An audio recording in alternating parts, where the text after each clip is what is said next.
샬롬, 안녕하세요. 오산세빛교회 김정필 목사입니다.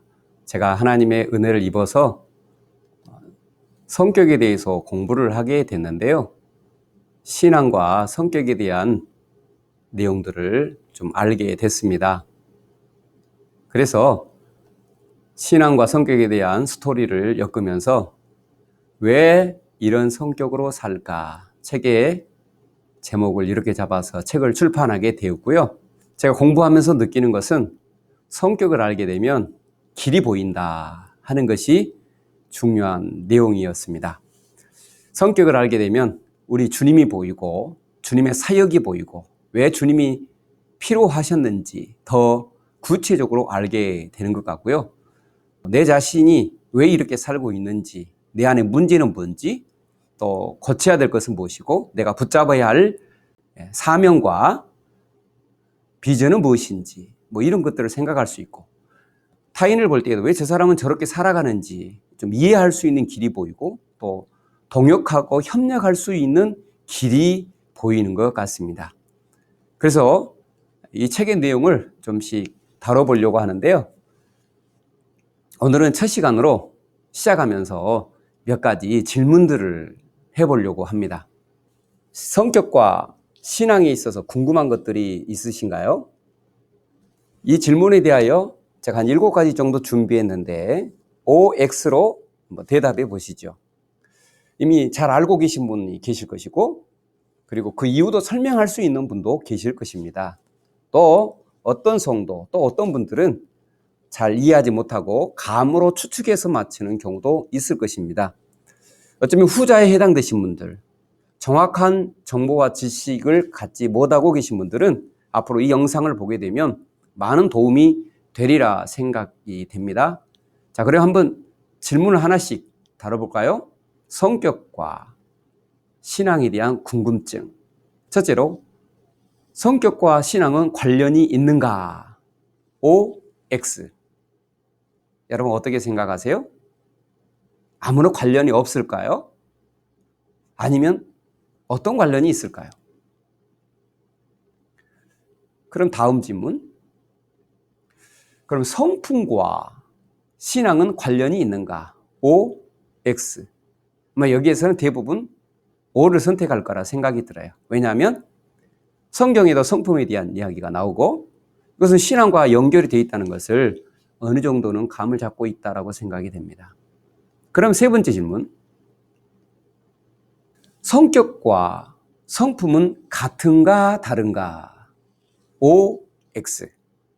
자, 이 부분에 대해서 훌륭한 목사님들 또는 많은 분들이 성격과 성품을 같은 개념으로 사용하고 이해하고 있는 것도 봅니다. 포털 사이트를 검색해 보면 성격과 성품을 같은 것으로 이해하고 설명하는 것도 있고, 또 다른 개념으로 설명하는 것도 있습니다. 교육학에서는 인성교육하고요, 철학과 심리학에서는 성격 이런 부분들을 다루고 성품도 다루는데, 교육과 철학과 심리학에서는 인성, 성격, 성품 같은 개념으로 사용합니다. 그런데 제가 성격을 공부하고 성경에 나타나는 하나님의 성격 또는 하나님의 성품을 보았을 때는 본질적인 영역에서 결코 같을 수가 없었어요. 그래서 저는 이 부분을 설명해 가고, 교회에서는 성품과 성격을 정확하게 구별하여 사용하면 좋겠다는 생각이 듭니다. 네 번째로, 성격과 성품은 서로 관련이 있는가? 옛사람의 성격, 그리고 그리스도 예수 안에서 우리가 닮아가는 성품은 서로 관련이 있는가? O 또는 X. 여러분 어떻게 생각하세요? 관련이 있기도 하고 없기도 하고 그렇습니다. 이것은 상호 관련이 있는 부분도 있고 관련이 없는 부분도 있어요. 좋습니다. 5번째 질문. 성격과 성품은 복음과 관련이 있는가? O, X. 성격과 복음은 관련이 있는가? 성품과 복음은 관련이 있는가? OX. 제가 공부하면서 이 부분이 중요한 관심거리였고, 이 부분에 대한 이해를 갖기 시작하면서 이 책을 쓰게 되었고, 또 한국교회 성도들과 함께 나누고 싶었습니다. 성격과 복음의 내용 관련 있습니다. 왜냐하면 성격 옛사람의 운영체계인데, 복음에서는 옛사람의 옷을 벗어버려라, 옛사람의 행위를 바꾸어라, 이런 말씀들이 나옵니다. 그래서 옛사람의 특징을 알아야 되는데, 그러려면 성격의 문제를 알 필요가 있습니다. 당연히 성품은 복음과 관련이 있겠죠. 복음 안에 살아가는 사람들의 변화는 성품의 변화이니까 당연히 관련이 있겠죠. 자, 그럼 6번째, 성격은 고칠 수 있는가? O, X. 어떤 분은 고칠 수 있다 생각하고, 또 어떤 분은 고칠 수 없다라고 생각합니다. 무엇이 정답일까요? 성격은 고칠 수 있는 부분도 있고 고칠 수 없는 부분도 있습니다. 자, 이런 부분들은 나중에 좀 더 구체적으로 다루겠습니다. 7번째, 성격을 모르면 신앙생활에 문제가 있는가? O, X. 내가 성격 관심도 없었고 성격 모르고 신앙생활을 해왔어요. 문제가 있었을까요? 아니면 문제가 없었을까요? 여러분, 제가 봤을 때 성격은 신앙과 관련이 있기 때문에 성격을 모르면 신앙생활에 문제가 있습니다. 그런데 무엇이 문제인지 그것을 몰라요. 근데 성격을 알게 되면 신앙생활에 내 안에 문제가 뭔지를 알게 되고, 그것을 주의 은혜 아래서 변화될 수 있는 그런 가능성들, 길이 보이기 시작하죠. 이와 관련된 하나님의 말씀을 좀 보겠습니다. 성격 또는 성품에 대한 하나님의 말씀, 자 보실까요? 베드로후서 1장 4절과 9절의 말씀입니다. 이로써 그 보배롭고 지극히 큰 약속을 우리에게 주사, 이 약속으로 말미암아 너희가 정욕 때문에 세상에서 썩어질 것을 피하여 신성한 성품에 참여하는 자가 되게 하려 하셨으니, 이런 내용이 나옵니다. 우리가 예수님 믿기 전에는 정욕 때문에 또는 세상에 썩어질 것을 추구하는 체계를 가지고 살았습니다. 이게 성격이죠. 그런데 하나님께서 우리를 부르셨을 때는 신성한, 즉 하나님의 성품에 참여하는 자로 부르셨다는 거죠. 그 다음 말씀 보실까요? 그러므로 너희가 더욱 힘써 너희 믿음의 덕을, 덕의 지식을, 지식의 절제를, 절제의 인내를, 인내의 경건을, 경건의 형제 우애를, 형제 우애의 사랑을 더하라. 형제 우애에 사랑을 더하라, 이 말씀이 있습니다. 우리의 믿음에 하나님의 성품의 특성인 7가지 덕, 지식, 절제, 인내, 경건, 형제 우애, 사랑을 더해야 신의 성품으로 더 잘 다듬어져 간다는 내용이죠. 물론 신의 성품은 그리스도 예수 안에서 완전히 나타났으며 이 7가지 그 이상인데, 이 7가지가 신의 성품으로 성장하는 데 꼭 필요한 그런 요소, 또 주님을 닮아 열매 맺는 데는 반드시 있어야 할 7가지 특성으로 이해할 수 있습니다. 그 다음 말씀 좀 볼까요?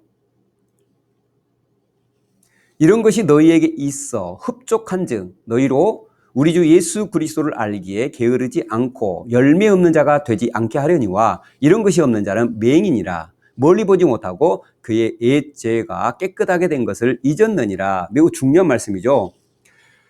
신의 성품으로 흡족하다. 흡족하다는 말은 많아지다, 풍성해지다, 뭐 이런 자라나다, 이런 것이죠. 이렇게 되면, 신의 성품으로 많이 변화되면 어떤 일이 일어납니까? 우리 주 예수 그리스도를 알기에 게으르지 않고 즉 성품이 많아지면 예수 그리스도의 마음을 쉽게 안다는 거예요. 어린아이가 성장해서 언제 부모의 마음을 잘 압니까? 그가 결혼하여 자식을 낳고 자식을 키워보면 부모 마음을 저절로 아는 것처럼 우리가 신성한 성품으로 변화되면 주님의 마음을 저절로 알게 된다는 거예요. 그리고 또 중요한 게 열매 없는 자가 되지 않게 하려 함이라. 내 성격으로 맺은 열매는 하나님의 나라의 열매가 아니죠. 이 세상의 열매죠. 그런데 신성한 성품의 열매는 하나님이 인정하시는 천국의 열매예요. 성령의 열매예요. 그래서 성품이 자란 만큼 하나님이 원하시는 열매를 맺는다. 만일 이런 성품의 변화가 없으면 영적 맹인의 삶과 같다는 것입니다. 너무 중요한 것이죠. 또 다른 말씀 보겠습니다. 골로새서 1장 15절, 2장 9절의 말씀입니다. 그는 보이지 아니하신 하나님의 형상이요 그 안에는 신성의 모든 충만이 육체로 거하시고 예수님은 보이지 아니하는 하나님의 형상이었다. 보이지 않는 하나님이 예수님 안에서 하나님의 어떤 모습, 하나님의 특성을 보여주었다. 예수님 안에는 신성의 모든 충만한 것이 육체 안에 거하였다라는 것입니다. 이것을 좀 쉬운 성경으로는 이렇게 번역을 했습니다. 아무도 하나님을 보지 못했으나 예수님께서 하나님의 모습을 보여주셨습니다. 하나님의 모든 성품은 이 땅에 계신 그리스도께 완전히 나타난 바 되었습니다. 예수님을 통하여 하나님의 모습이 나타났고 신성한 성품이 예수님 안에 완전히 나타났다는 거죠. 그래서 우리가 신성한 성품을 알려면 예수님 모습을 다양하게 보아야 되고 또 우리가 신성한 성품으로 변화되려면 포도나무 비유처럼 예수님 안에 붙어 있어야만이 가능하겠죠. 성품이 열매 맺는 것처럼 포도나무에서 가지가 나무에 붙어 있어야 열매 맺는 것처럼 그렇지 않으면 열매가 없는 것처럼 성품은 주님 안에 붙어 살 때에 변화돼 가고 성장해 가고 흡족해 가는 그런 일이죠. 매우 중요하겠죠. 또 하나의 마지막 말씀 보겠습니다. 마태복음 25장 15절과 19절의 말씀입니다. 각각 그 재능대로 한 사람에게는 큰 5달란트를 한 사람에게는 2달란트를 한 사람에게는 1달란트를 주고 떠났더니 오랜 후에 그 종들의 주인이 돌아와 그들과 결산할세. 중요한 말씀이 있죠. 하나님께서 각 사람에게 재능을 주셨다. 이 재능이 태어날 때부터 부모로부터 물려받고 올라가고 올라가면 아담까지 올라갈 것이고 아담은 하나님의 재능을 받았죠. 그리고 부모로부터 우리가 그 재능을 물려받은데 중요한 것은 19절에 나중에 하나님께서 우리에게 주신 재능을 가지고 결산하신다는 거예요.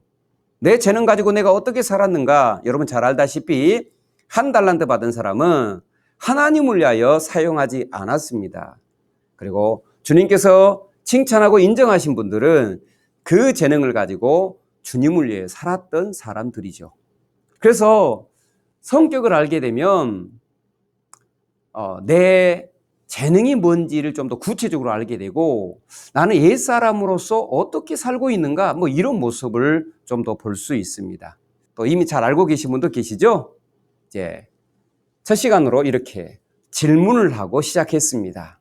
다음 시간에부터는 책의 내용, 일부 내용을 시작해 보겠습니다. 감사합니다. 샬롬.